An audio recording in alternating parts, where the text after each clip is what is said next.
There's a woman in the Bible whose story exists almost entirely in the shadows of other people's power. Hagar, and her story reveals something crucial. God sees the ones everyone else overlooks.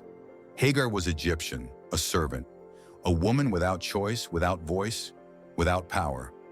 She's introduced not as a person, but as property. Sarai's Egyptian servant, Hagar. Sarai is barren. In her desperation, she gives Hagar to Abram. Sleep with my servant. Perhaps I can build a family through her. Hagar is given. The text never describes consent, only transfer. In that culture, her choice is absent. Abram takes her. She becomes pregnant.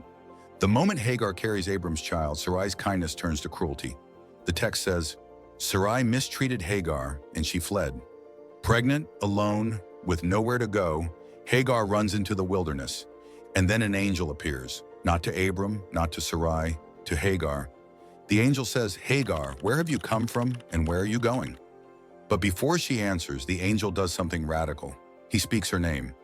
In a world where she was defined by who owned her, Sarai's servant, God defines her by who she is, Hagar. The angel tells her, I will increase your descendants so much that they will be too numerous to count. You will give birth to a son. You shall name him Ishmael, for the Lord has heard your misery. Ishmael, God hears. And Hagar responds with something profound. She says, You are the God who sees me. She names God based on his character toward her. El Roi, the God of seeing. This woman, invisible to everyone else, meets the God who actually sees her. Years later, when Sarah miraculously becomes pregnant, she wants Ishmael gone. Abraham sends Hagar and Ishmael into the wilderness with nothing. Again, she's abandoned. Genesis 21 describes it. When the water was gone, she left the boy under a bush and went off to sit nearby. I cannot watch the boy die, she thought, and she began to sob. She's at the end. She can't protect her son. She can't do anything. And again, an angel appears. Do not be afraid. God has heard the boy's crying.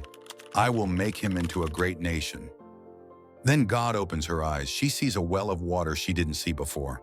Not because it appeared, it was always there. She just couldn't see it.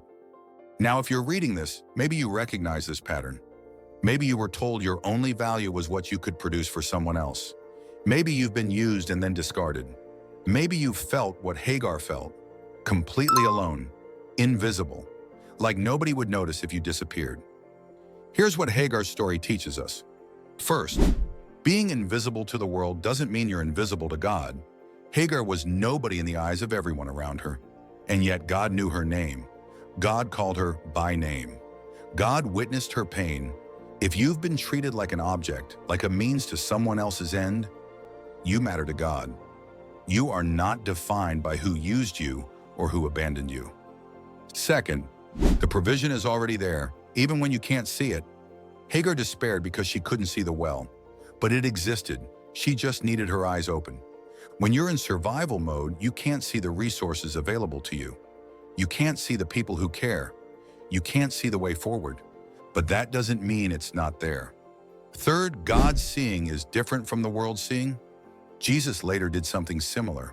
He spoke to women when no one else would. He asked them their names. He centered their pain.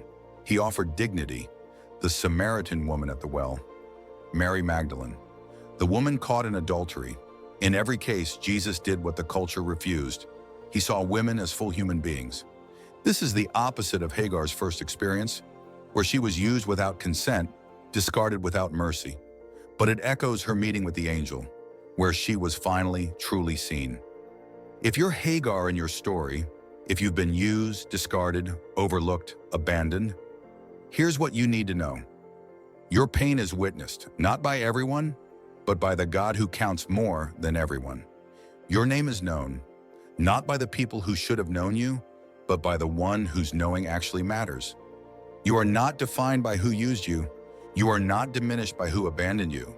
You are not invisible, even when the world treats you that way, because you are known by the God who sees. And that changes everything. If this resonated with you, if you've been the woman in the margins of someone else's story, you're not alone. God doesn't need the world to validate you before he sees you. The world's blindness to your value doesn't change your actual value. And the moment you recognize that you are seen, truly seen, by the God who matters most, everything shifts. Not necessarily your circumstances, but your dignity, your identity, your hope. Start small. Name one area where you felt invisible.